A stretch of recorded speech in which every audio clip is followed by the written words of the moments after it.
they need a new theme song. $1,000 for 100 retweets. I said okay, they said sweet. So this is the theme for Spirit Halloween. They got ghouls and new locations on every single street, saving the global economy. In my dream about Spirit Halloween, I had to specify the terms of my payment. Was it $1,000 for each 100 retweets? She said yep. I said sweet. My Venmo is at Nicholas Dash, let's go dash one. Before she hung up, she said she was a skeleton. Official theme for Spirit Halloween, guaranteed to give you a thrill. Hell to the queen, this is Spirit Halloween.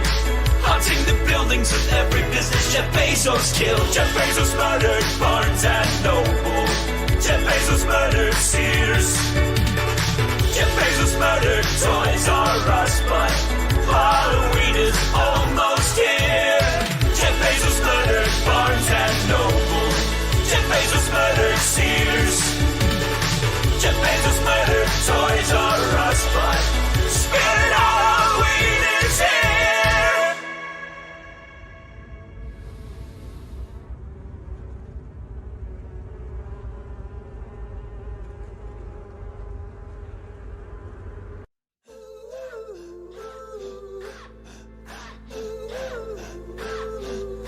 This is the sequel to the theme, Spirit Halloween. I put Grandma in a Motel 6 and spent $100,000 on animatronics. Talking Spirit Halloween made me rich, so now I'm gonna throw a party and unleash my spirit. I turned my house into a Spirit Halloween. I've got clowns in the kitchen, I've got grandpas on the keys, I've got ghouls and skeletons too. It's almost Halloween, baby, yes, you know what to do. You got to unleash your spirit. Unleash your spirit. Unleash your spirit. You got to unleash your spirit. Now the Bible for apples with the boys.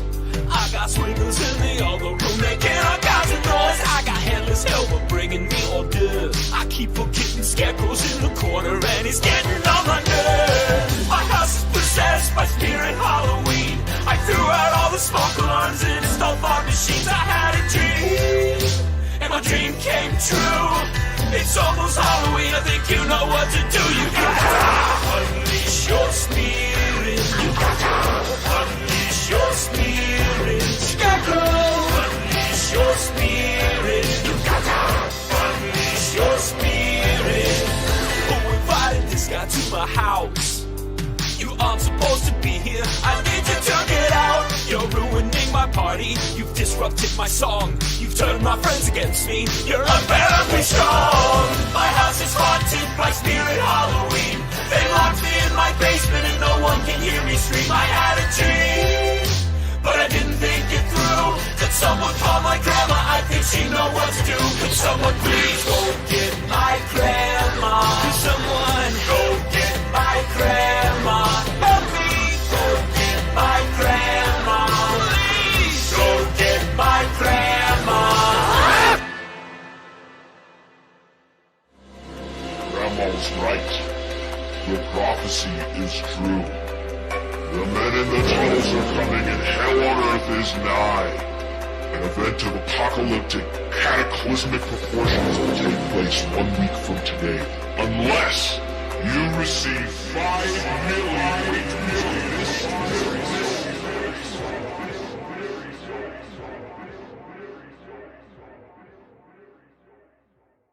Did I just live through the apocalypse? Is there any sense in pretending things might be okay again? If I had to guess, if there was any way out of this, I'd say, why not shut it all down and build it back right? All I wanna see is Spirit Halloween in every single store, on every single street. Make a global proclamation from sea to shining sea, where Beetlejuice is president and I will be the king. Why not make what's left of the planet a spirit Halloween. Why not turn what's left of the planet into spirit Halloween? We're gonna change every day to the 31st and never ending year of October. It'll just be president in name only, and all responsibilities will fall on the shoulders. There's gonna be candy and a mandatory Halloween tax. Pay directly to my Venmo and monthly installments, but there's no need to get into the weeds on that right now, because all I wanna see is spirit Halloween. Change the ending of Titanic when the ship begins to sink. Have Beetlejuice pop out with a banner and sing. This is the theme for spirit Halloween. Change the Hollywood sign to spirit Halloween. Turn Mount Rushmore into skeletons, but also include me. Will it be a better place? And if grandma disagrees, we'll send her into outer space where no one can hear them scream. Why not make what's left of the planet a spirit Halloween? Why not turn what's left of the planet into spirit Halloween? This isn't a fan of my Halloween times, being held as a political prisoner. Millions march demanding my resignation, but they're all just a little bit bitter. I gave them candy. What about the candy? I gave them candy. Give me back my candy.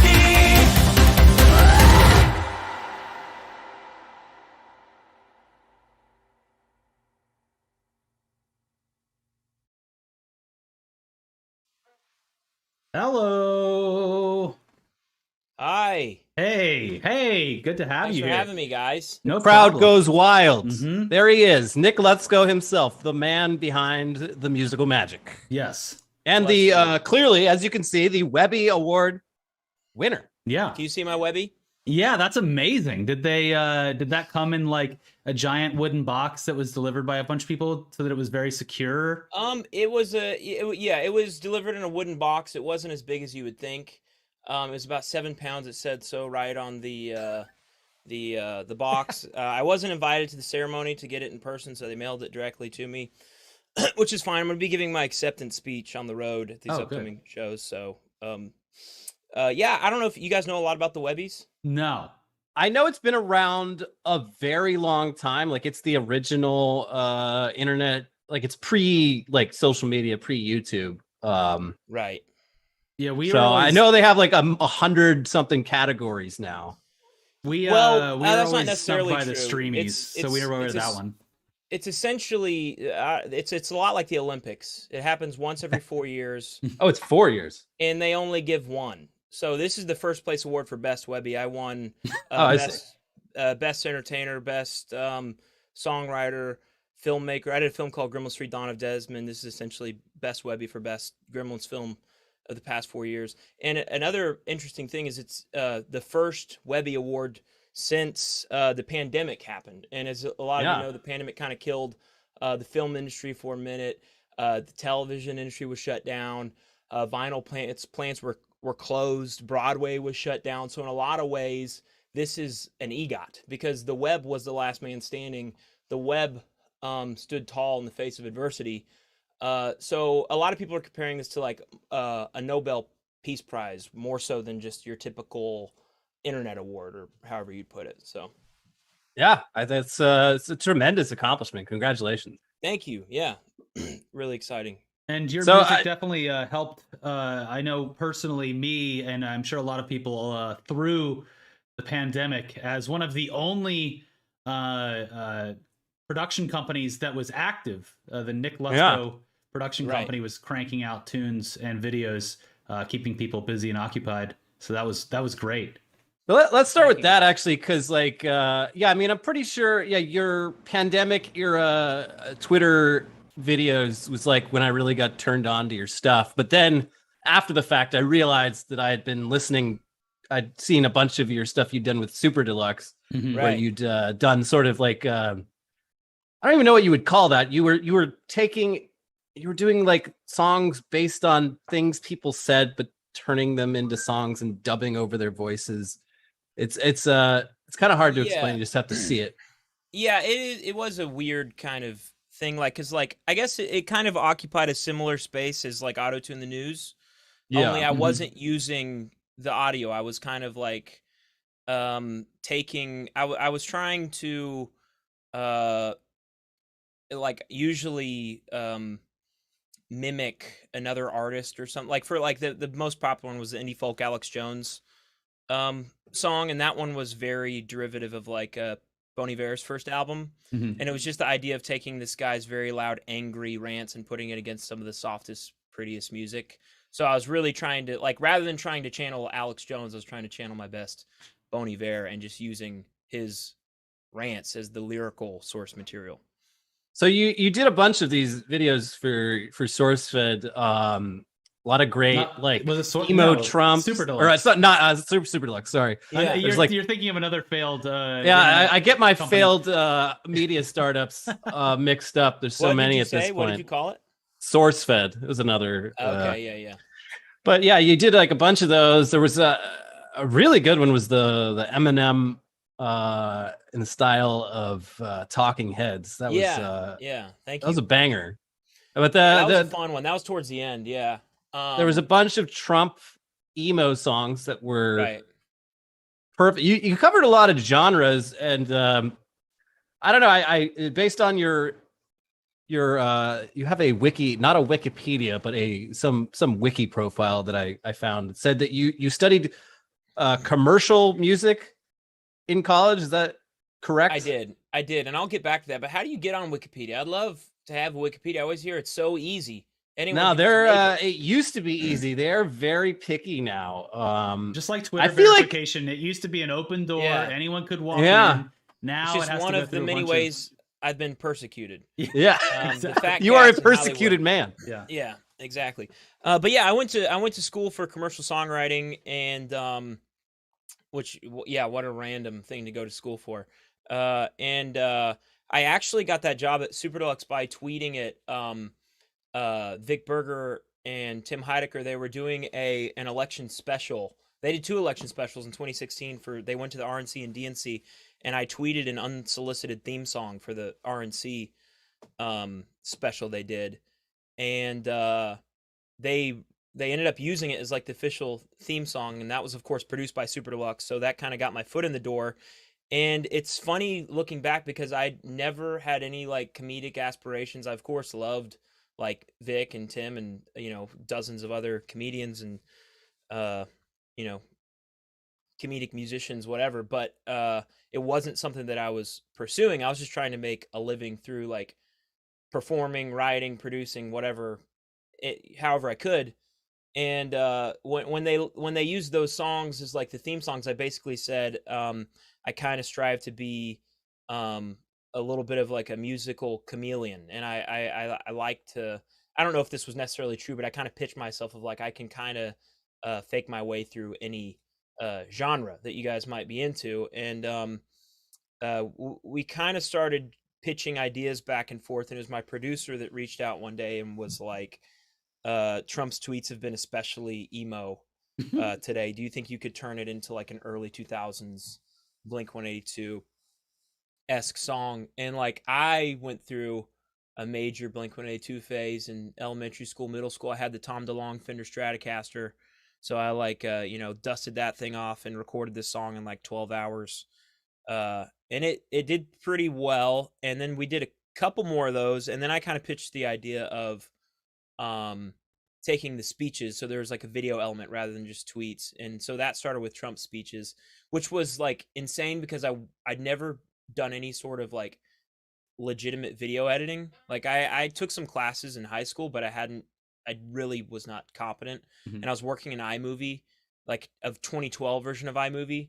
And like I didn't like, if there was like a 3-second soundbite I wanted from a Trump speech, like I would have to download like the 3.5 hour full YouTube video just because I was ignorant and didn't know how else to do it. So that would take hours and hours to get that one clip. And then like on the iMovie timeline, you couldn't like, it wouldn't glue things to the timeline. Like it was like if you moved one thing early on, it would change everything that came after. It was just like a total nightmare. Like I don't even know how you like, anytime I've had to regress to using another program. Yeah. Because back then it was on Final Cut. But I remember having a laptop, like a work laptop, and all it had was iMovie on it. And I just remember like being like, I don't know how anyone does anything with this program, because if you make one mistake, it feels like you've lost everything. Yes. Yeah, it's crazy, dude. And I don't know how, but I literally edited like half of those Super Deluxe videos with iMovie. No joke. Before I finally was like, this is like my job. I guess I should invest in like a legitimate editing software. And then when I finally got Adobe Premiere, I just felt like an insane person that I like. It was already, you know, a lot of work, you know, doing that, but it got so much easier after I made that shift. But yeah, so like I did the Emo Trump speeches, and that was like the first probably really, really viral thing I did. And then just from there, it was like, well, who else has said as many crazy things as Donald Trump? And then Alex Jones is kind of the obvious next move, and then Kanye West. And then obviously the barrel gets a little shallow, and you kind of have to get creative. We did like Jeff Goldblum as a sexy slow jam, and Taylor Swift as Limp Bizkit, and like there's some really weird ones. But it was a really cool, fun job, and I really think I use this phrase, like I was cutting my teeth for like songs on the computer, as far as like I was having to like really keep my finger on the pulse of like what was happening like in current events, and trying to like gauge not only what are people talking about, but what will people be talking about 5 days from now. Because if I make this video and put all this time, like I don't want the whole discourse to have just completely moved on by the time I have this video ready. So like, yeah, it was 2 so you didn't make any you didn't make a Kofifi video. No, right. Yeah. For sure. Perfect. Well, so we're going to give the viewing audience, the lovely viewers, a little taste of just one of the Emo Trumps directly from Super Deluxe, which we'll talk about after too, because you had we kind of went through the same thing where the company we used to work for ended up just deleting everything that we'd ever done. And so we'll talk about that when we get back, but we're going to give the audience a little taste of Emo Trump so they can be brought up to speed. Just give us 1 second. I'll switch it over.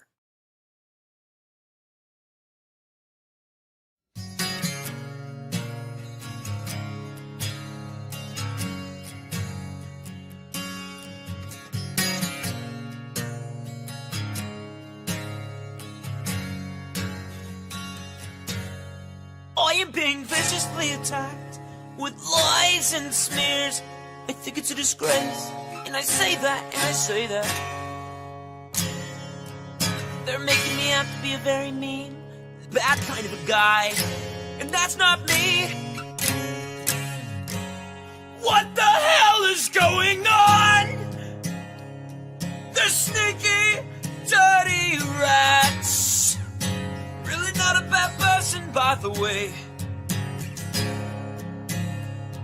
The American dream is dead. We're dying, we're dying.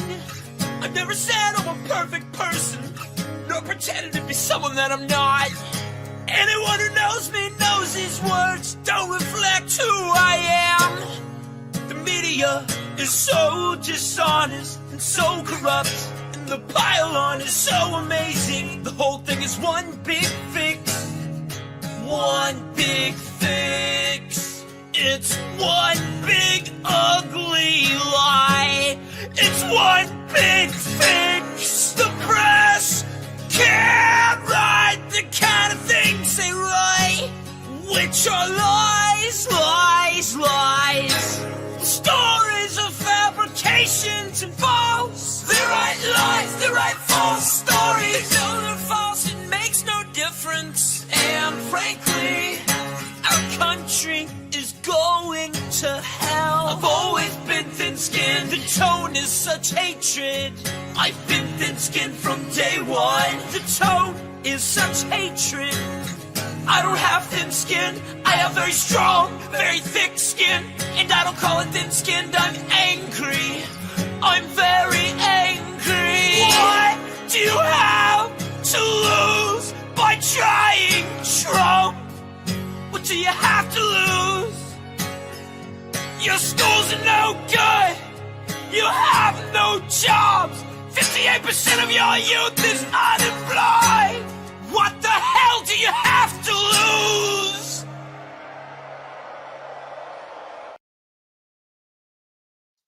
We're back. Yeah, it's funny because I mean, this is you're kind of going back in time on the internet, and it's looking at stuff like that compared to what the end result is with your recent videos, and even the third in the trilogy of Spirit Halloween. I mean, it's literally just an acoustic emo song, and it transitions into what is obviously a multi-billion-dollar movie production. Right. What was it like? Because Super Deluxe went offline, as a lot of startups did. And what was the They came back transition as a tater, I think, at one point. Is that Tatered. Yeah. tatered? But what was the transition like for you, going from having someone backing you into just being like, all right, well, it's getting good response, I'm pretty sure I can do this on my own. And how did you transition and kind of evolve from that? It was rough. There was definitely like a few years in the wilderness. I think like one thing that was cool, but ultimately like, wasn't super fruitful in any significant way. College Humor had kind of like snatched me up and like did a deal like right after they announced that Super Deluxe was going down, and I had like a 5-song deal that was over a span of some amount of months, and then they shut down just a couple months later. So that was like very short-lived. But then my producer at Super Deluxe moved to Netflix, like creating stuff for their like social networks. Like they were creating original content for their social media, like YouTube channels and stuff. And he had me doing very similar work as what I was doing at Super Deluxe for Netflix. And then he also introduced me to like some of like the kids people at Netflix. Like there was a year where I was writing children's music for Netflix Junior, and there's a song that has like 60 million views on Netflix's. It's called "You're a Star." That's maybe worth checking out. So I was able to like continue making a living, but it wasn't like, it was really tricky figuring out like how to I don't know. It didn't really feel like anything was as creatively fulfilling as the work I was doing at Super Deluxe, and it was also really difficult continuing to do that sort of work on my own for free when I was getting paid to do it. Like, it's so like, just using the Trump videos with Alex Jones videos as an example, it would be like days of combing through these speeches and these rants, which is just already very painful in itself, and then like compiling all of these speeches or rants or whatever, and then like trying to find some sort of connective tissue rhythmically or thematically, and then composing a song, producing the song, editing the video. Is an extremely long and not very enjoyable process, and it was really difficult to just do that on my own after I had like gotten paid to do it. Mm-hmm. And I kind of kept up the Emo Trump stuff just because Trump continued saying increasingly bizarre and insane things, but like those were more bite-sized. Like I was just doing like kind of like 30 seconds a minute long things for Twitter. And the best thing that happened was Super Deluxe deleted all of my old stuff, and I was able to put it on my YouTube channel. So I kind of had this I like when Super Deluxe shut down, there was a lot of like support for a lot of the people like Vic Berger, like in others. There were a lot of people that lost all their work from Super Deluxe, and there was kind of this movement to like, hey, amplify these artists that just lost all their work. So like that kind of gave all of these Super Deluxe song a second life, but on my YouTube channel. And so that was really the big incentive to keep going. And but it was very tricky, especially because I hadn't ever really legitimately pursued musical comedy. It was just something I very much fell into. And I feel like I've told the story a handful of times at this point, but my breaking point was when Trump did the cognitive test on Fox News, and he did the person, woman, man camera. Yeah. Like I sat down to try to do something with that footage, and I was just like, I'm so over this. This is so boring. There's nothing I can do here that isn't just repetitive, and I just stepped away, and it was that same day that Chrissy Teigen unfollowed me, and I was yeah. like, I'll write a song about this instead. Hmm. And it was just like one of those things where I did it very quickly, didn't put a lot of thought into it, put it out there. And I got like, a couple thousand followers and a couple thousand likes. And it was just like, oh, like this did a lot better than some of this other stuff, maybe because my face is attached or whatever. And it was just sort of a green light of like, don't worry so much about like the imposter syndrome or whatever is attached to like keeping me from like pursuing this. And yeah, man, as I kept doing them, that just kept happening, and it became more and more obvious that this is where I should be putting my energy. It is so it is interesting. I feel like YouTube was originally supposed to be where independent comedy was supposed to like kind of thrive, and that did not end up being the case. But I feel like a lot of people have gotten like success off of just posting 2-minute, 20-second comedy videos to Twitter, where they're going to get put in front of so many people's eyes just through the way the Twitter algorithm works, that it would never happen that way on something like YouTube. Yeah, the shareability on Twitter is Yeah. what makes the site so great for content creators, and now it's kind of the same with TikTok. But yeah, I mean, it's definitely a risk that you took, but it looks like it's paying off. I mean, it's everything. Every time a new video comes up, it's like very fun to see, very anticipated, and we're happy to have Nick LUTSKO on the internet making fun of things. Yeah, and Thanks, guys. Yeah, I appreciate it. You had like the songs is from the internet era, I guess that would be like basically the first year and a half of the pandemic, first 2 years of the pandemic. You were pumping out content there. Like there was, I can't pinpoint when it was, but there was a point where it was like every 1 to 2 weeks, a new Nick LUTSKO jam was dropping. So can you talk about just like that creative renaissance that you had there? Yeah, I mean, it was definitely intentional. I feel like I Want to Beat the RNC kind of like the big bang of all of the songs on the computer stuff. And it's like, it really like so many doors kind of flew open, and that like, huge comedians that like, I've always really enjoyed or reaching out and talking about how funny it was. And it was just like, the big thing that was crazy was like, this was me goofing off in my basement for the internet during a pandemic. And Saturday Night Live reached out and asked me to submit an audition tape. And obviously it didn't move forward in any significant way. And but like that alone was just like that like, if I'm just going to make that my thing. Like, I'm just going to pretend like Twitter is my Saturday Night Live, and I'm just going to like try to make a video a week. And that's basically what I did until I had a kid in 2021. Happy Father's Day, by the way. Yeah. Yes, Belated. thank you. Yeah. Yeah, appreciate that. Yeah, that's it was funny. We had coming on our show, doing a live stream is actually a great career opportunity with a direct pipeline to Saturday Night Live, because a couple of years ago, back when we were still at our previous company, we had a man named Mike Diva on, and I'm sure that you're aware of his work. And we at the time were like, SNL could be dragging itself from the sewers that it exists in now if they would just hire Mike Diva. Right. And guess what? Last season was his first season on as a full-time director for the show. So you're on your way. Story. He got the bump. Yeah, got the bump. This Webby, Old Spice Barbershop Quartet is a direct. Mike Diva directed it. I wrote this song that I got this Webby for. I wrote with Mike Diva. Oh, wow, nice. Awesome. We worked on a commercial together. Yeah, and it's funny because when we were working on it, we were both kind of lamenting how Saturday Night Live reached out and like we're like, we need an audition like tomorrow. And it was like, and it like felt really like there was like some pretty intense interest. And then we just kind of got ghosted.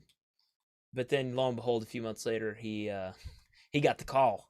So yeah, he's killing it. And yeah, it's awesome to see to like I remember seeing him. He was doing just like music videos for bands that were like, it was like side project bands, and then now on Saturday Night Live. So there's still time for Nick LUTSKO or Nick Jr. I mean, that's the thing, is like your options are endless because of the range that you have. Truthfully, I don't know. I don't like, it was such a weird thing, like where when they had reached out, it was one of those things of like, there was an immediacy to it. Like, we need this right away. And there was this feeling of like, this is so, like out of nowhere, that like, I it's something that I would like wonder for the rest of my life, like what could have happened if I didn't pursue it. But I truthfully don't think I would do a very good job on Saturday Night Live. I don't think I'd be very happy at Saturday Night Live. It'd be one thing if they called and they're like, hey, we want you to do exactly what you're doing on Twitter for us, and I could just stay in my basement and do what I did. Like, maybe I could enjoy that. But like, when they reached out, they were like, just send us a 5-minute video of all of your best impressions and sketches. And I was like, I only really write songs. I don't really have any impressions that I do. So yeah, I don't know. I have created a few characters since then, though, that maybe I could bust out. We get. I mean, you do. You have a whole LUTSKO cinematic universe at this point. It's like it's almost so convoluted that anyone jumping in at this point, they've got a lot of lore to sort of go back and read up on. There's there's the man in the tunnels under Grandma's house. There's Grandma's boyfriend Mel. Right. There's Jeff Bezos, and then there's the whole Gremlins side of things with the third Gremlins movie. There should have been 6 or 7 by this point, but yeah, at least now they're on the third. I do repeatedly shoot myself in the foot. Like, I just did this new Joker song, and I was like, oh, here's a good one that, like, people don't need to have all this backstory. And then it's usually about a minute in, and then I'm like, run out of things, and it was like, well, there's Desmond. And so yeah, like, I definitely get a lot of those comments are like, dude, I think you'd be a lot more successful if you didn't make every new song.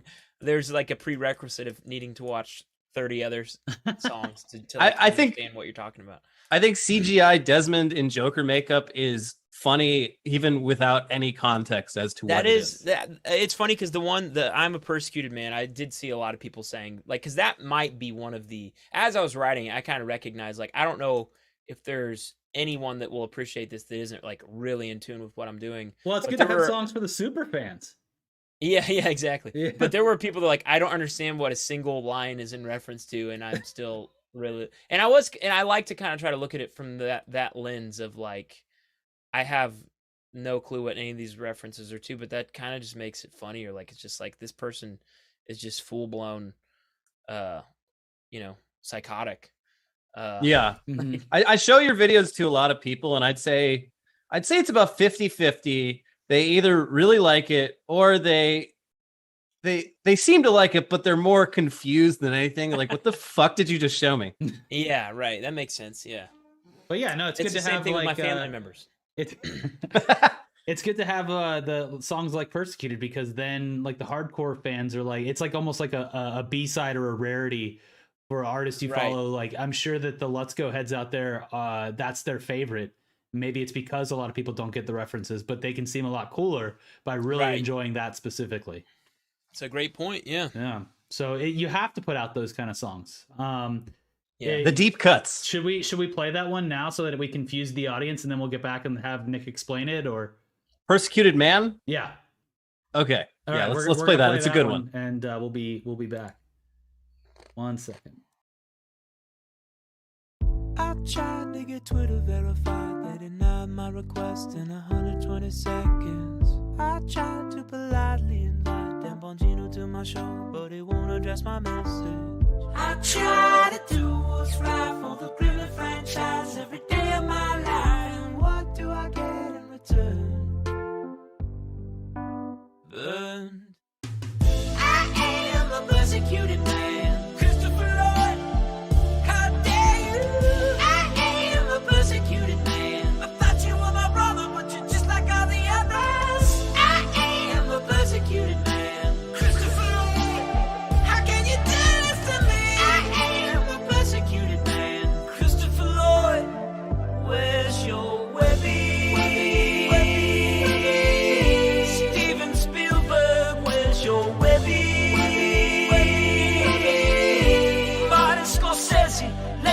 your Webby?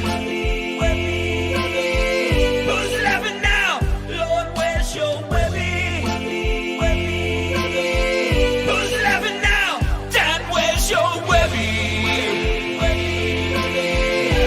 Rico, Joe Rogan, Morgan and Morgan, Ghost of Brothers, Steve Morrell. Who's laughing now?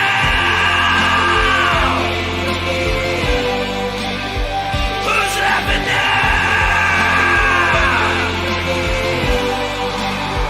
Who's laughing now?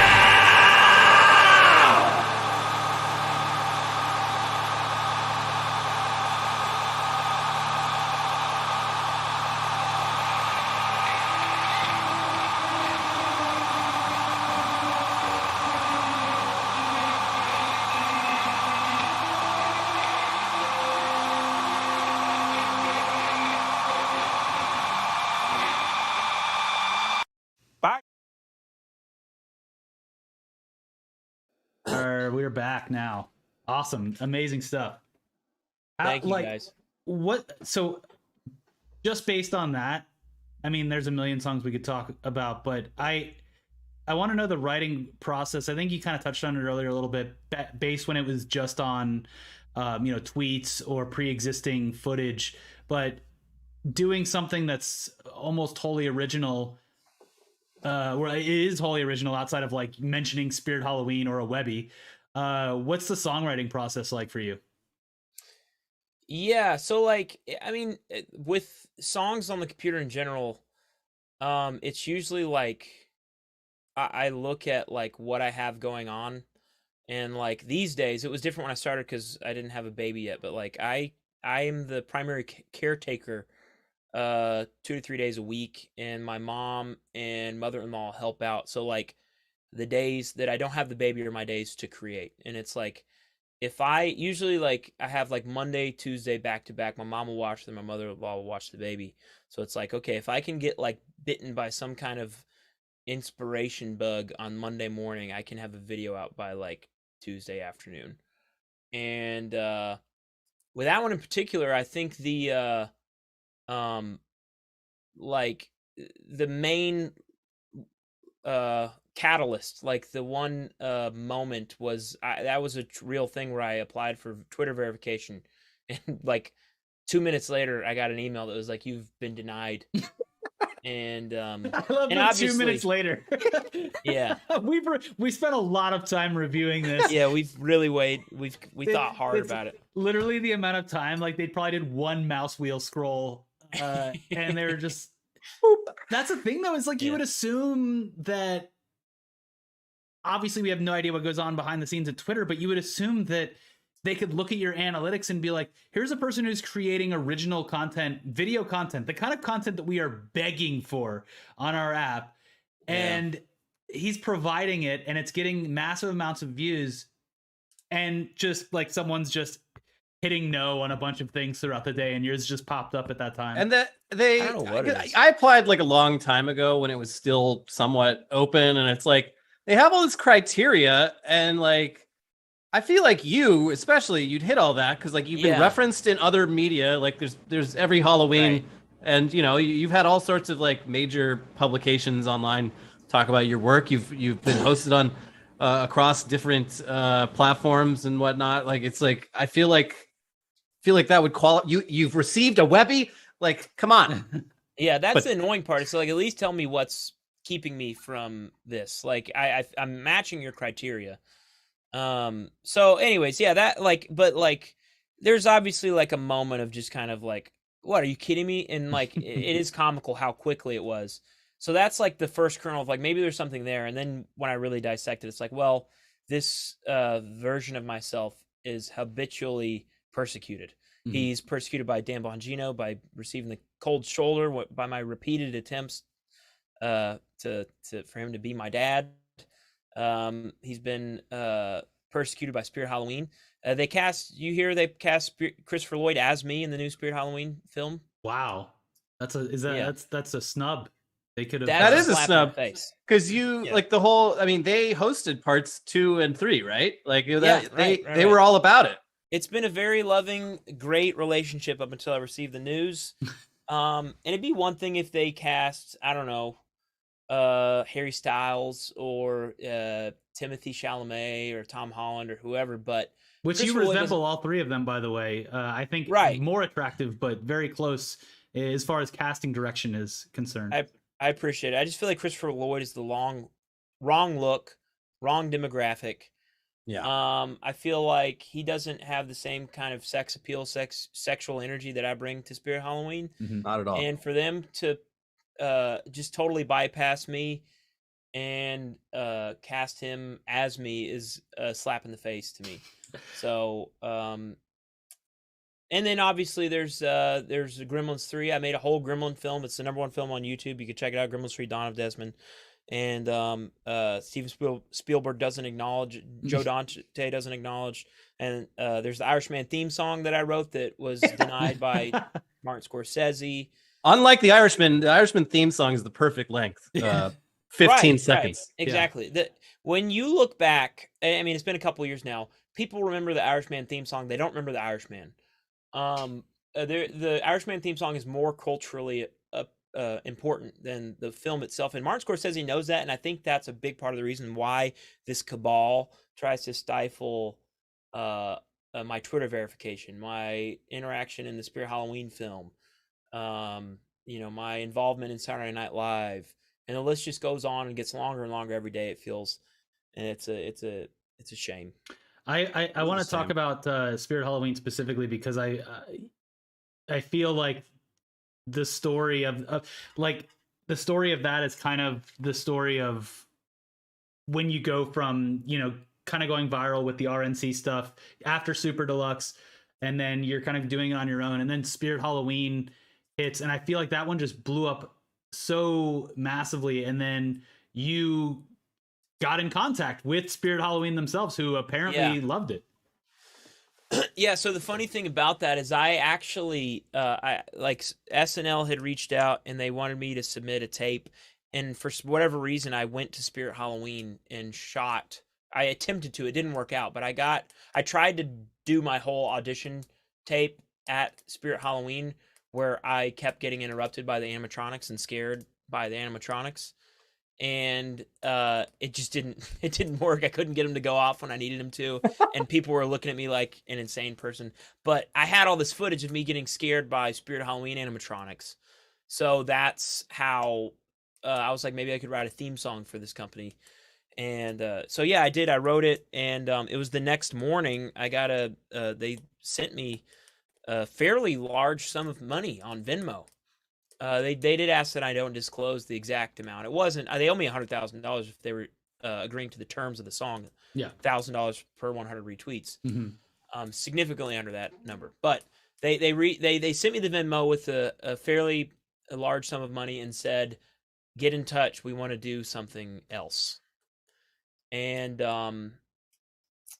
yeah, I did get in touch, and they were really fun, really cool. Do you know they're owned by Spencer's Gifts? Really? That makes sense. Yeah, I didn't know that. And here's the remarkable part. My parents both were employed by Spencer's Gifts in the 80s. And did they actually meet for the first time at Spencer's at work? Exactly. Yeah, they met at work. They were workplace lovers, I suppose. Wow. So the LUTSKO universe, I guess, the Big Bang. It all starts with Spencer's, which then becomes Spirit Halloween. Did you ask Spirit Halloween why they don't extend to other seasonal celebrations? Because, I mean, they could literally just take the sign down and put up Spirit Christmas, and there's nothing, too scary about the word spirit. You're just in this holiday spirit. Christmas spirit. Yeah. Right. Well, my proposal was a little different. I was thinking when I was president of Halloween briefly, I proposed maybe let's get any month that has a 31st has a Halloween. So now we have 7 Halloweens in the year. And we keep the Spirit Halloween open year round. And for Halloween 1, January 31st is a celebration of country music. Halloween 2, March 31st, celebration of music and comedy, and so on. They each have their own thing. But it didn't really take hold, but that was kind of my big plan. But anyways, you guys were asking about, they did get in touch. They said, let's make a part 2. And I kind of initially was like, I don't think there's any way that can work.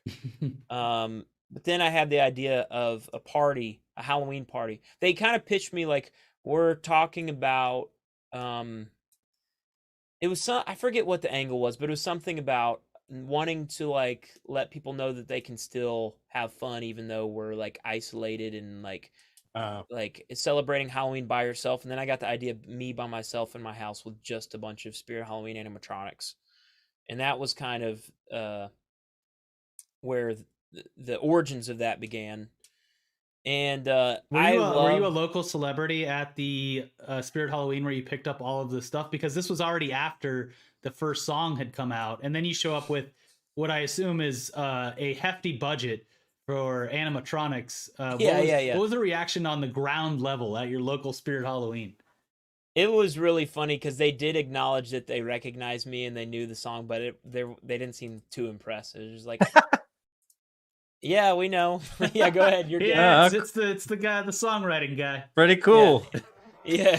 You know, I used to write a couple songs with Cheap Trick back in the day. But yeah, that one was a lot of fun to do. My little brother shot it, and like all my videos, literally every single one of them have been shot on a cell phone. That was the one that my brother brought like his real.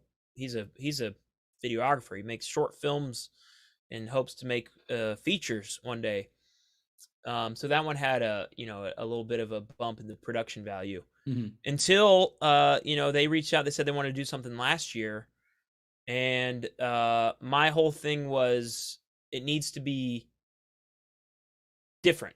It needs to it needs to be bigger. It needs to be different. And I kind of started from this point of like, we're coming out of the pandemic. Like, how can we make it like the world has ended and we're just in this like Mad Max-esque hellscape? But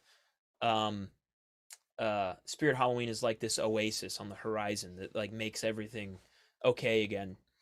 And I had this idea for a while, but I had no like idea how I could possibly shoot that or make that happen. And Brielle Garcia, she's on Twitter at Taco Lamp. She made a Desmond, the Gremlin character I star as, a Snapchat filter.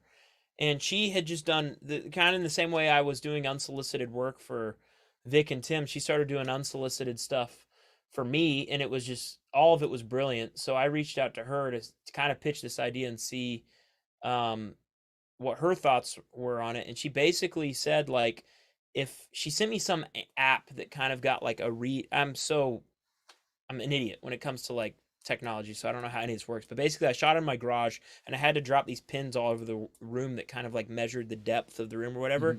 And I just shot all this stuff in my garage, and she just went and animated all that stuff using Unreal Engines. Not even with a green screen, right? No, not even with a green screen. I when I saw that, because there's a little behind the scenes shot at the end, and I'm like, wait, how the hell did you do all this like motion tracking and everything like without even a green screen? It's just a garage. It's crazy. It looks like you're using the same technology right now. Or unless you're actually at Spirit Halloween. No, this is where I live. Yeah. Okay. At the one Spirit Halloween that is open year round. Right. And it's got the you can't even see it, but the balloon guy is frozen. He's stuck. Yeah. Right. It's not actually a balloon. It's an animatronic. It's just turned off. It is. Yeah. It's been turned off. Yeah. But so I had we talked about it a little bit earlier, but in the songwriting process, not exactly like the kind of, the target of whatever you're trying to kind of parody or write about, but just like the music and like the cadence. Because you like you said, like you can work in kind of any like pop genre and you have, so it's like that's awesome, but that also, it's like you have so many different possible ways you can go with any given topic. Like, how do you, like, a lot of the songs on the internet are kind of in this like sort of 80s pop sort of vibe, but then you've got Persecuted Man and Drip Like or Leak Like Giuliani that are more a little sexier, a little more soulful. And then you got hooks are all stuff. Super catchy. That's the thing that's like so insane. It's like these songs are incredibly catchy. Like they get stuck in your head and they don't get out. But yeah, so like I back to the question, like, yeah, how do you go about writing the song? Is it just start off on acoustic guitar and you sort of figure out the genre as it develops, or do you go in like knowing like what kind of feel you're gonna aim for? Yeah. Well, one, I appreciate the kind words. I feel like when I was at Super Deluxe, I was way more intentional of like what genre kind of amplifies what I'm trying to say. Whereas with Songs of the Computer, I think usually most of them, for whatever reason, have started on piano. I'm not a very good piano player at all. But I'll sit down and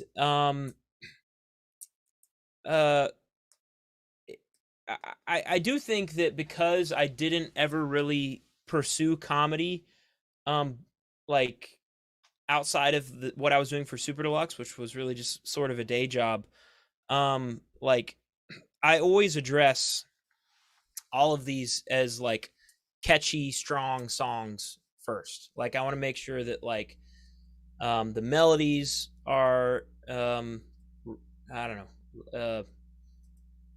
I was gonna say remarkable. I'm not trying to sound arrogant. I want to like, I really prioritize in making sure that like it's a catchy song almost before the joke. And I think that's because like I was just a musician and a producer and a songwriter for so long before comedy even came to the picture.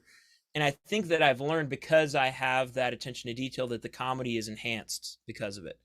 I think in a lot, not always, but I think in a lot of like sketch comedy, variety comedy, if there are songs, it's usually just good enough to get the joke across. And I think by like putting so much effort and attention into making the song somewhat unique and catchy, there is an element of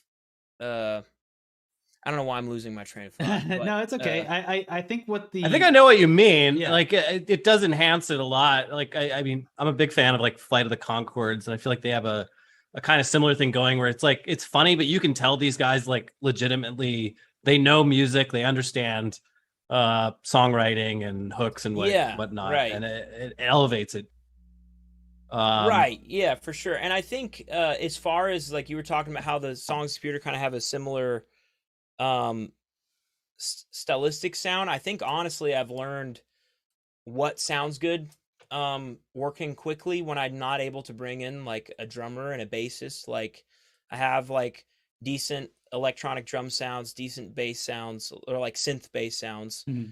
And then like whenever it's like my voice and my guitar are really my main tools to work with, it's like what can I build around that to like sound. Does that make sense? Like if I were gonna do something like in a very like authentic like classic country sound, like that's something that I did with Super Deluxe, but that entailed like bringing in like a pedal steel player and like you know, like in the MIDI instruments aren't as impressive as some of like the digital instruments that I use. So No, that makes a lot of sense now that you mention I it. have now, as we're talking, I just went out of focus. There we go. As we're talking about it, this album. I have mine. That's too far away. You grab yours. I have it here. Hell yeah. I am listed on the back somewhere in here. nice. That's awesome. So are you aware of how hot of an item this is even after its release? Because I have a lot of vinyl, and I use a site that you might be familiar with called Discogs, where you can keep track of all of your vinyl that you own. Yeah, And it's kind of like an eBay for vinyl. Currently 0 of these available, even on Discogs. But I want to let you know that as recently as 3 weeks ago, one sold for $150 for this one singular album. $150. That's awesome. Which you're talking about some of the biggest artists to ever create music. Their vinyl goes for $5, $10. Hell, you can get it down at Walmart. No big deal. But this Nick LUTSKO exclusive, Bandcamp exclusive, or was it funded or was this one Bandcamp? That was Bandcamp. Okay, yeah. What's funny about that is I don't know if you can even see, all of these boxes behind me, that's all vinyl. That's all. I could make a 150 a killing piece. probably. That's the Easy thing. It's flip. false scarcity. You have your own little flip. It's like if Nike just went directly to StockX. Well, Yeah. so I did a follow-up vinyl, and one of the perks was like you get the original signed album alongside the new vinyl. Mm-hmm.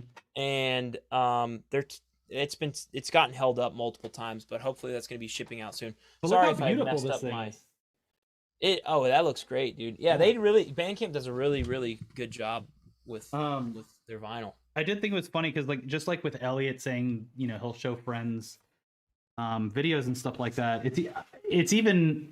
It's a stranger experience when I've just put the vinyl on with no video companion and just been like, get it? Yeah, For sure. But yeah, no, it plays well. It sounds great. Nice.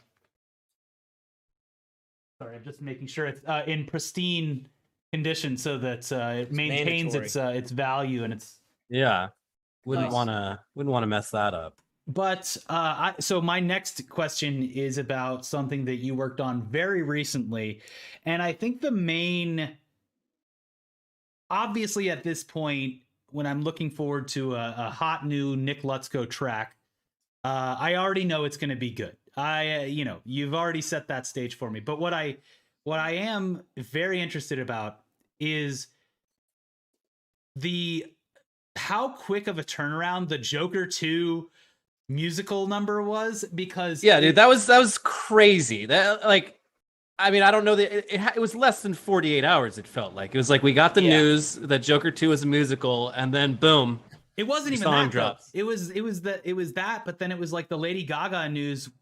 This Yeah, video oh, came yeah. out within like the turnaround was insane. So specifically with that song, we should play it first, and then I want to hear all about the process I'm of that. excited. Yeah, let's talk. So about let's show the audience what will be the official opening of Joker 2.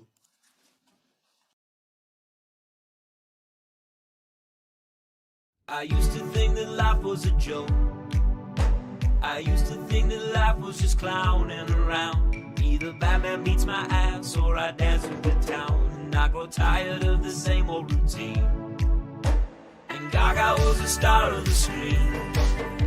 She drove to Gotham City in her limousine. She said, I'd love to be a part of this Joker scene. I said, Gaga, take my hand, 'cause soon you're gonna be a Joker too.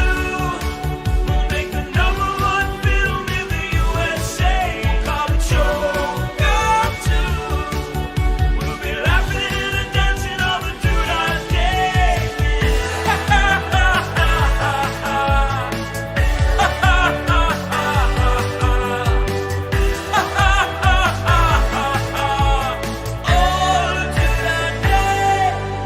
In the opening scene, Joker dies. Luckily, a rising star from the Gremlins franchise steps in to save the day. He's gonna be the #1 Joker in the USA.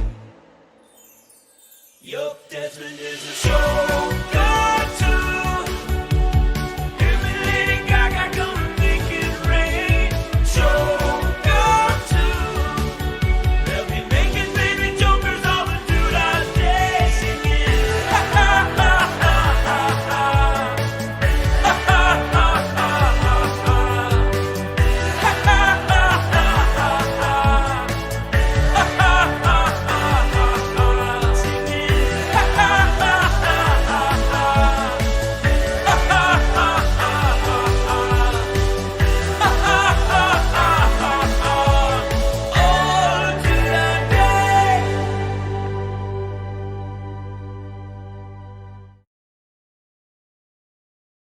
Incredible stuff. Just next level. The evolution of your videos is truly something to behold. So please, not only the song getting turned around, but the video production, everything coming together in such a short time frame. Just tell us all about that. Yeah, thanks, man. So it's funny because like this is one song in particular that so many people were like, how, like, I just learned about this. How is this already made? The funny thing about it is, like, that's kind of been the like the blueprint for all songs on the computer. Like I Want to Be at the RNC was kind of the first time where it was like I woke up, I didn't know what I was going to do. I knew I wanted to write, record, produce, shoot a video, and like post before I went to bed. And that has like always been a part of like I don't know, that's just been my main goal in doing these songs. In that, like, when I was like, the record I did before I started songs on the computer like was under construction for like 4 years, and I would write a verse and like tweak it for weeks and weeks and weeks, and then write a chorus and then sit on it for a month, and you know what I mean, like it was just like a very long process, and everything was just like, it was almost like it was like chemistry. And I like, when I started realizing that like I could go with my first instinct and people had like positive reactions, it was just like a very eye-opening, like, oh, this is a totally new way of creating for me. And so yeah, I think the one big thing that's different about the Joker song is Brielle's element. And Brielle is the same artist, Brielle Garcia at Taco Land. She's in the chat. Yeah, she's nice. She is in the chat. Yeah. Nice. She did the Spirit Halloween Planet video, and she's helped out with a ton of stuff over the last couple of years. But I just hit her up and I said, because I was, and honestly it came out of laziness of like it's gonna be a pain in the ass like doing the Desmond makeup with clown makeup and like shooting enough whatever, like, so like I messaged her, I was like, hey, how difficult would it be to turn Desmond into the Joker? And she immediately was like, LOL, a couple hours or something like that. And I really was just looking for some generic green screen footage. I had no idea she'd be able to do all that with the stairs, and I had no idea she'd be able to do Lady Gaga with the Joker outfit, and the animated Desmond singing along. Like it's like, I really think that's probably the most impressive element of this whole thing is like and obviously we were working simultaneously. Like I woke up that morning, I think it was last Monday, and I recorded a rough demo with my voice memo app on the piano and sent it to her via DM. And basically we both got to work. Like I got to work on the song, she got to work on like the CGI element. But I also do feel like this is one that has a lot more, like, I think a lot of the songs on the computer, this is the backdrop and I just perform in front of it. And I just recently kind of started, like Persecuted Man was the first one where this doesn't make an appearance the whole time, and I just used the green screen. And I just kind of felt like I initially, or for a while, I was kind of like, oh, people need to see this because they'll immediately know it's me.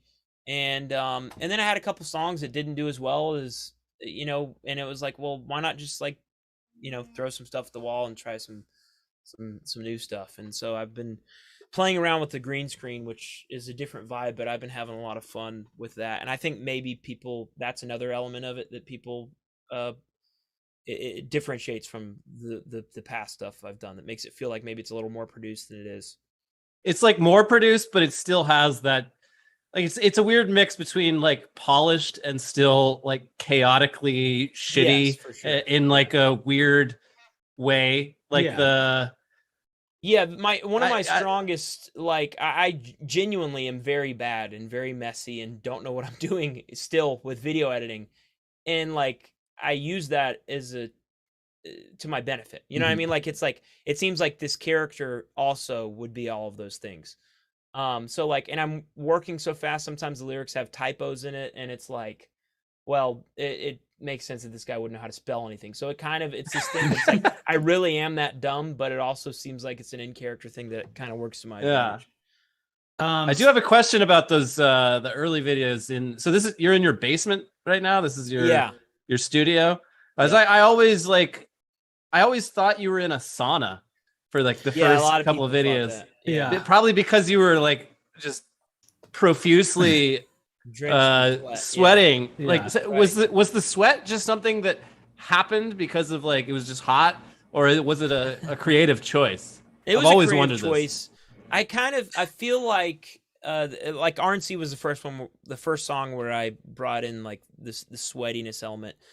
and it was just kind of like I talked about this a little bit too, about how that song in particular, it doesn't really, the lyrically, it there's no real like cutting political satire. Like it doesn't really No, you just want to say be at the anything. RNC and hang out with Dan Yeah, Bongino. it's just painting a picture of the type of person that would be such a massive Dan Bongino stan and would want to be at the RNC. And this person, it's like the subtext does all of the talking, and it was like Boat Parade, which has 2 words in yes, yeah, exactly. It's entire the exact lyric. same kind of thing, and it's like it is funny because like I kind of called back to this later when I did a song about the people screaming at school board meetings. There's a line in there of like they all kind of look and act like me. It's like all these people are red faced and sweaty and screaming, and like that's what I was trying to kind of like tap into, I think, with the sweaty man persona.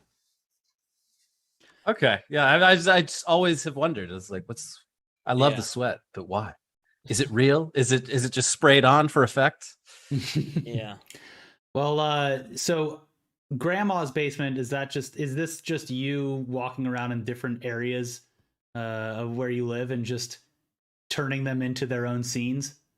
Yeah, pretty much. Like it's funny because I think I'd mentioned earlier about how RNC really was. Did I talk about this already? I don't like when I was writing the lyrics. It's like, okay, I actually have a toilet with an American flag hanging behind it. I have this creepy staircase. It was really just a matter of like looking around, and again, just like using my limitations. Like, what do I have around me? What can I work into this?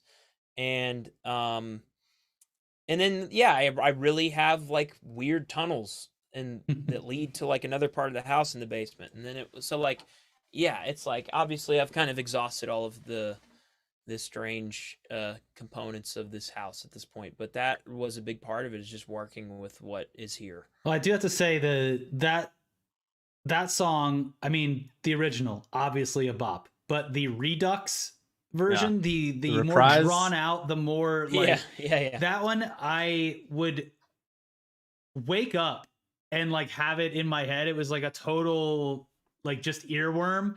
And I remember I would be walking around either in my head or out loud. I wanna be at the RNC.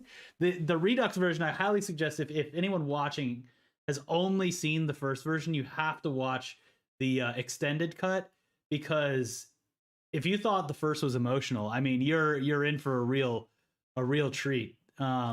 We've been doing a medley on tour that kind of combines the two with like a new intro, and it ends up almost being close to like 10 minutes when all is said and done, but it's a lot of fun.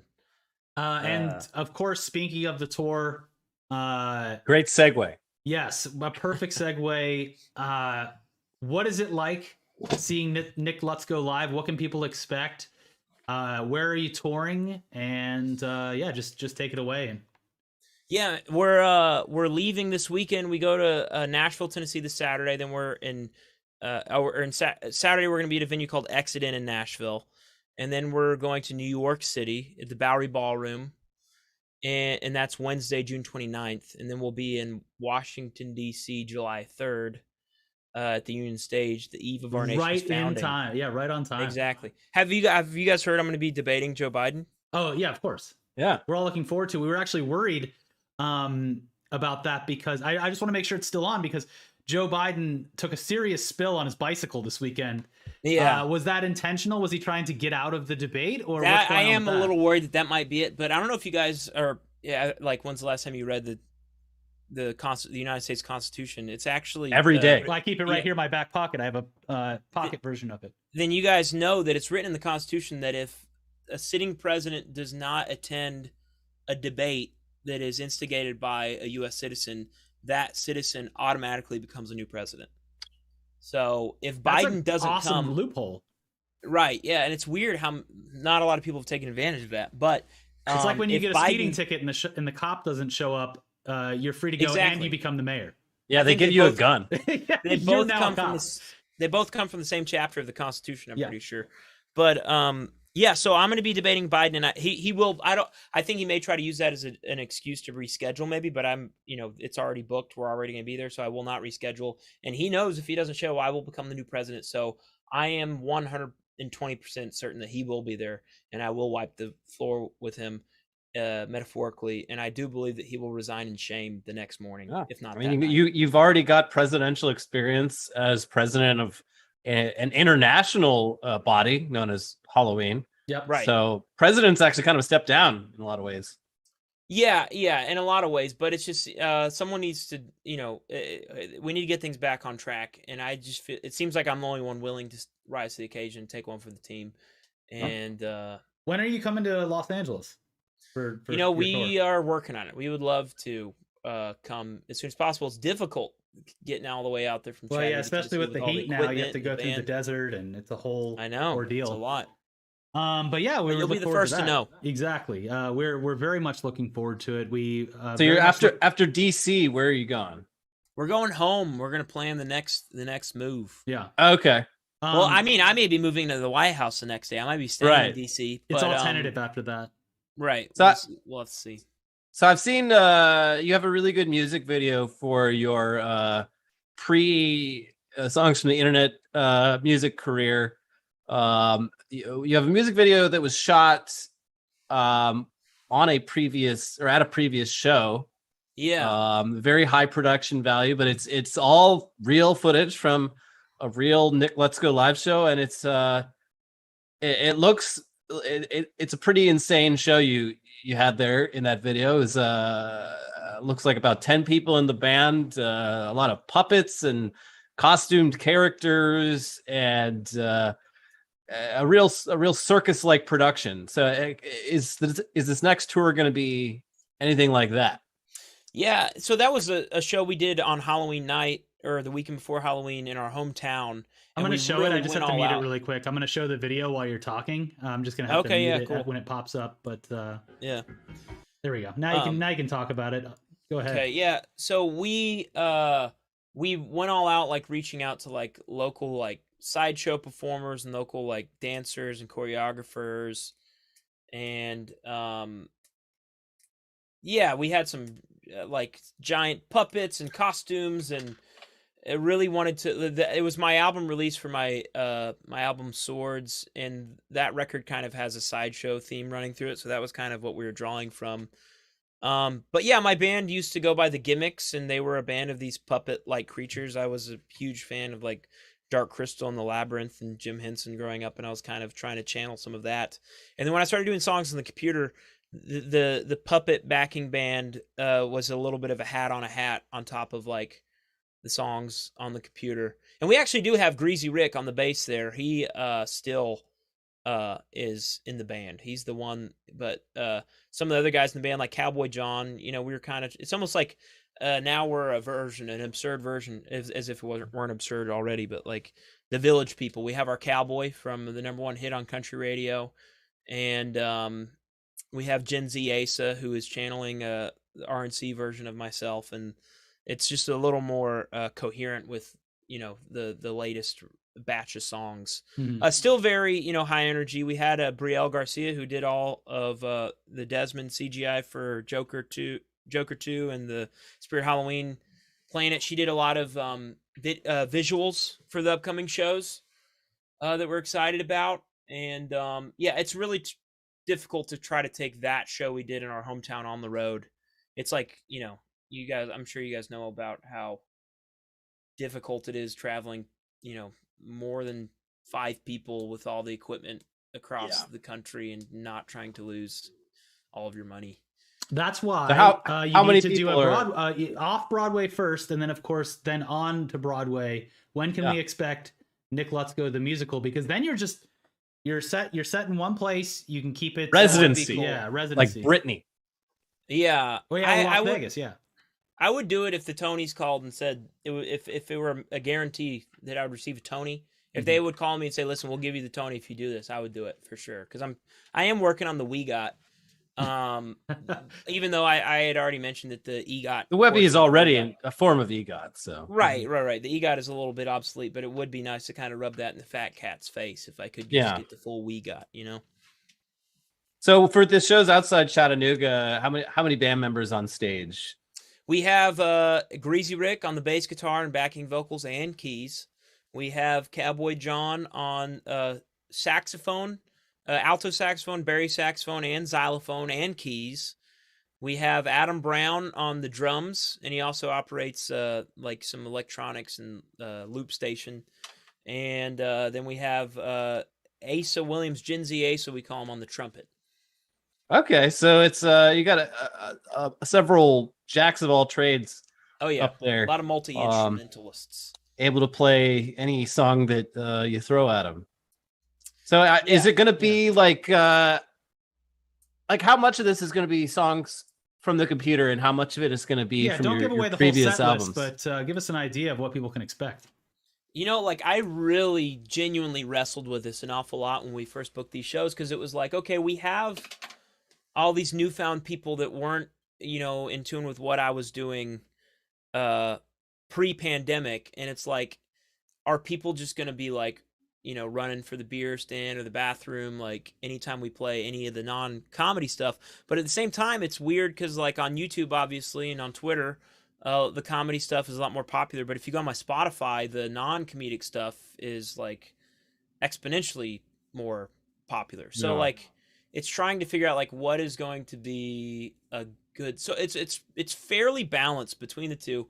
One of the greatest joys of my life was playing these shows in Chicago and really not knowing how the audience would react. And like, there was no difference. Like, the energy was just so high all night. People were singing along to every word for, like, pretty much every song. And another really cool thing has been people reaching out and saying, I've always loved songs on the computer, but I did a deep dive into Swords and I love it even more. And so, like, it really, the Songs Computer has really been a gateway drug to the less comedic stuff that I do. And yeah, it's something I wrestled with for a long time, trying to figure out how to, like, kind of tie these worlds together. And I think I kind of justify it in my head by, like, Everything All at Once. That's just at the top of my mind because my wife and I just watched for the first time. But that's, like, a hilarious film that is also, like, deeply emotional and profound. And it's like, there are all these other mediums where we kind of combined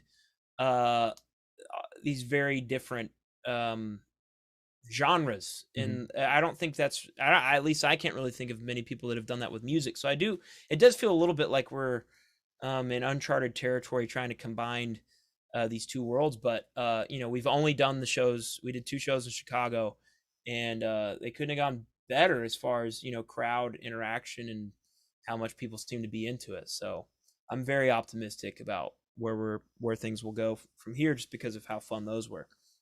Awesome. And that's coming up. That's this Saturday is it's coming up really quick. Show. And then everywhere that you will be going in the future, both in the next 2 weeks and beyond, if more shows are booked, that's all on your website, nicklutsko.com, correct? That is correct, nicklutsko.com. Yeah. Dates and info. And it's also worth mentioning, I will be bringing Webby. You can get your picture taken with Webby at the merch booth. And just for a small fee of $50, you can actually even touch Webby if you bring your own pair of gloves. Wow. That's amazing. What kind of merch are you going to have on sale? You have anything to show off, like T-shirts or anything that you can... Yeah, well, I don't have them on me, but I have a Hell Yup T-shirt that Desmond hand-drawn. If you Google Hell Yup T-shirt Nick Lutsko, there's all these bootleg T-shirt companies that have been trying to hawk those. That's probably not something I should promote on here, but probably those bots. Someone's like on Twitter is like, I want a T-shirt of this, and then yeah, I know those bots comes in. It's the worst. But yeah, we'll have T-shirts and we'll have posters. We have a show poster specifically made for each one of these shows. Wow, cool. And we'll have those and CDs. Not songs on the computer yet. We don't have CDs for those, but we do have my record Swords and Etc. We have CDs of those, and Heart of Mold is a real deep cut, but I have some of those too. What about any sneak peeks, any leaks about the next potential Nick Lutsko single? Well, there's the poster. There's one of the posters, by the way. Yeah. That's great. Oh, that's awesome. I'm not being coy. I'm being 100% honest. It's like I don't know what I'm doing until like the morning of, and it's gonna be nonstop until he shows. So it'll be a couple weeks probably before I put out another song. But like the Joker song, for example, like it wasn't until I put it out on Tuesday afternoon, I think. And like I couldn't confidently tell you that it was a thing until like Monday afternoon. So there's like a 24-hour window usually there when I can actually spill the beans. So unfortunately, I don't have any beans to spill right now. Has anyone, aside from obviously Spirit Halloween, has anyone that's been involved in as a character in your music? I believe Chrissy Teigen actually messaged you at some point, right? Yeah, she sent it was almost passive aggressive. She said something like, she did follow me back, but she said something like, I swear I never followed you or unfollowed you. Which was just like an incredible burn, but my account has been doing the same thing where I will randomly look and realize that I followed people that I've never seen before. Yeah. And people think and I thought Chrissy Teigen was lying and people think I'm lying, but it really does happen, surprisingly. But yeah, Chrissy Teigen hit me up. I don't know if you guys know about Alex Jones actually did an insane cover contest of the song I did at Super Deluxe. Wait, what? With a $20,000 grand prize. There were hundreds of people that entered this competition. What the fuck? And it was really bizarre. And he did a whole video where he was trying to pretend like it was the greatest thing. He loved it so much. And like, he like implied, and he called me out by name. There's a video of it out there where he's talking about, let's go. Yeah, he was like, saying that I was like a InfoWars fan that infiltrated Super Deluxe and made this video to like convert people to InfoWarriors. And I was able to sneak past the liberal gatekeepers at Super Deluxe and create this piece that made him. You hypnotized them with your music. Yeah, exactly. Yeah, it's very, very surreal. I did have Joaquin Phoenix, Lady Gaga. They haven't reached out yet. Not yet. I'm hoping that's on the way. But I did have kind of a funny exchange with well,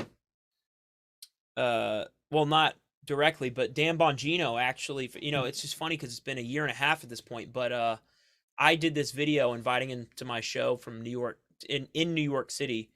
Because I saw on Wikipedia he lived in New York. I have no clue where he lives, but basically it was a video inviting him to come to my show. And I tweeted it and said, "This is a very important message. Please make sure Dan Bongino sees this." And some Washington Post reporter retweeted it and tagged him. And Dan Bongino responded to it and kind of like trolled the guy. It was like, "Everybody give it up for the Washington Post. These are the highly critical messages that they think are important in the world right now."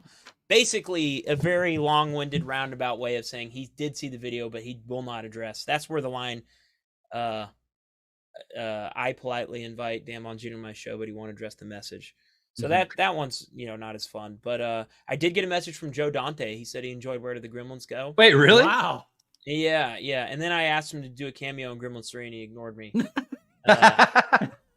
Michael Winslow, you guys familiar with him from the Police Academy film? Yeah.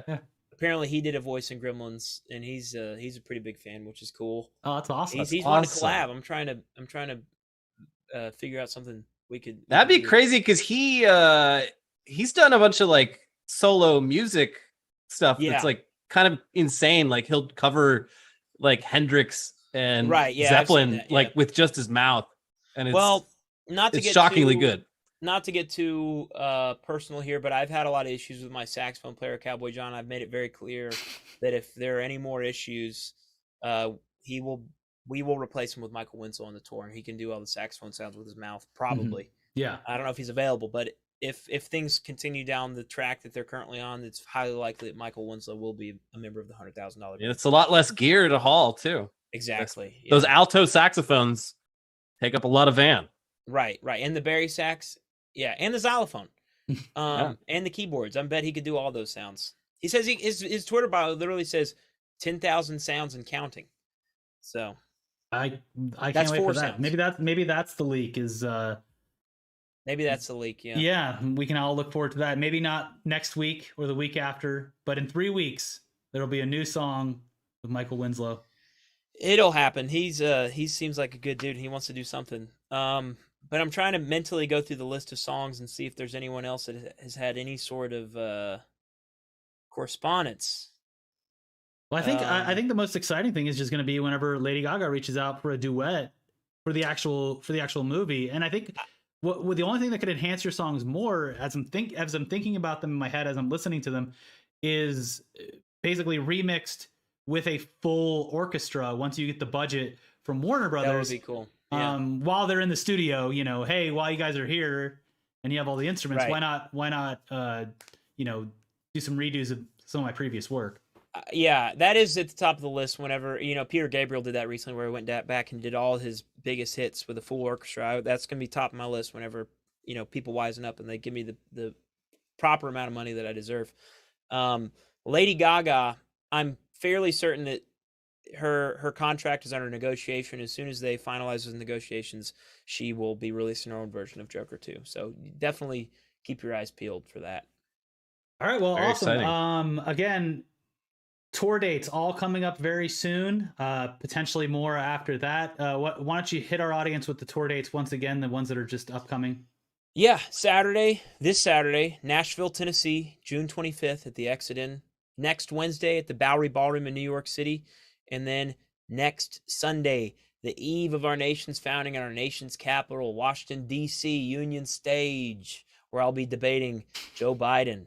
And those are the 3 dates. It's the Webby World Tour. I'm going to be bringing the Webby. Come say hello to Webby. I'm going to be giving my world famous Webby acceptance speech all 3 nights. It'll take up 30 to 45 minutes of the show at least. And other than that, we're just going to be playing. In all seriousness, this show, we played about 2 hours both nights, and we were Oh my God. Wow. different. We were different.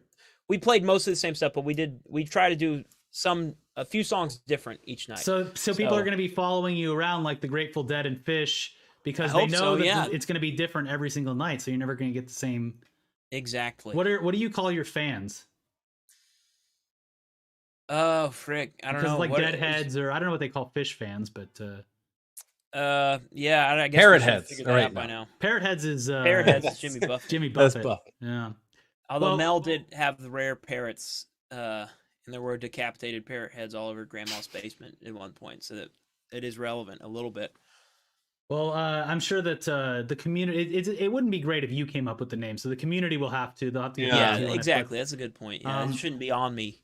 Shame on them for not having already figured that out. Links in So everyone who's in Nashville, New York, and DC, definitely get your ass out to these shows. Mhm. But for us out here on the West Coast, obviously, first chance you get, I'll be there front of the line. But is there going to be are any of these shows being filmed at all? Is there going to be any way for? No, unfortunately, we did live stream one of the shows in Chicago, which was a ton of fun.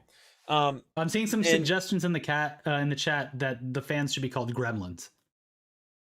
That's pretty good. But it should be spelled Grimlens. Okay, good, perfect. I think so. But we're not streaming any of these shows just because we just did that one, and we want to. We would love to do that again. That was a ton of fun. I don't know if this is worth getting into, but I just want to share it with you guys because it was so insane. Our drummer got COVID days before our shows in Chicago, and we announced these shows like maybe June or July of 2021. They're supposed to be in October. We already had rescheduled them once because of COVID, and then rescheduling again just wasn't an option because we didn't want to be like the boy who cried wolf, and I was really considering just going up and doing an acoustic set, but we found the studio drummer that learned like 2.5 hours of material in like 36 hours notice, and he freaking killed. It was crazy. I can't believe we pulled it off. But all that said, I'm very excited that we will get to play these songs the way they were rehearsed for years now at this point, literally. And happy to have our drummer Adam in the fold because last trip was like a genuine nightmare. Like it was insane. Well, knock on wood for all that to not repeat itself. You got plenty of wood there to knock on. Lots of wood, yeah. Well, Well, thank you so much. I've been wanting Webby. to talk to you in some way for the longest time. You've brought both me and Ricky so much joy, especially during the worst depths of the COVID pandemic. It was nice to look forward to a new Nick LUTSKO video, always around the corner. Yeah. And again, so, nicklutsco.com for all information, and make sure you follow Nick on Twitter and on YouTube for all the new drops. And anything else you have to say? Thank you so much for having me. Truly, it's been, since the beginning, I've had a lot of people name drop you guys and talk about how they found my stuff because of you. I'm indebted to you. I appreciate you. And I'm gonna let you, if you'd like, if I come to LA, I'll let you guys come up and chat with me maybe for an hour. And how long's it been? An hour and a half? It's only fair. on stage. Yeah. Hey, I know you guys came here for the songs, but first let's have a little we'll do those too, but it'll just be a very long evening. I will say, just if anyone, if we've converted any, I don't know if we're calling them gremlins or what, but there's a Discord for it's Discord whatever GG dot Halloween Planet. I think that's the important part. Halloween Planet is my Discord if anyone wants to head over there. And then I'm also on Patreon.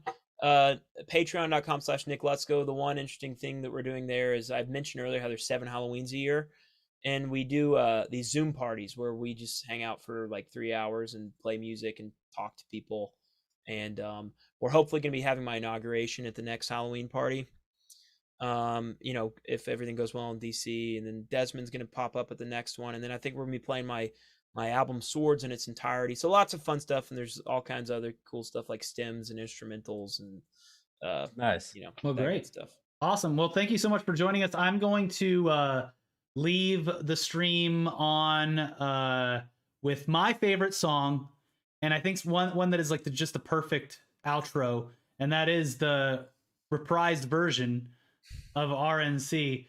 Perfect. So we'll leave it with that. Beautiful. And thank you so much for joining us. Everyone go follow Nick and go see him live. And we'll see you soon with more Internet Today. So thank you everyone for joining us. Enjoy RNC, the extended, very amazing version of it. Thank you so much. I wanna be at the RNC. I wanna see Patricia McCloskey. I wanna scream for the GOP. I wanna sit with Dan Bongino. I wanna show the American flag that hangs behind the toilet in Grandma's basement. I wanna ask him if he'll be my dad. I wanna change my name to Nick Bongino. I wanna tell him about the man in the stairs. He kinda looks like Dan Bongino. Grandma tries to tell me not to go down there, but I would be safe with Dan Bongino. I wanna be at the RNC. I wanna be like Dan Bongino. I wanna be at the RNC. I wanna be like Dan Bongino. I wanna be at the RNC. I wanna hold hands with Dan Bongino. I wanna be at the RNC. I wanna be like Dan Bongino. Dan Bongino. Dan Bongino. Dan Bongino. Dan Bongino.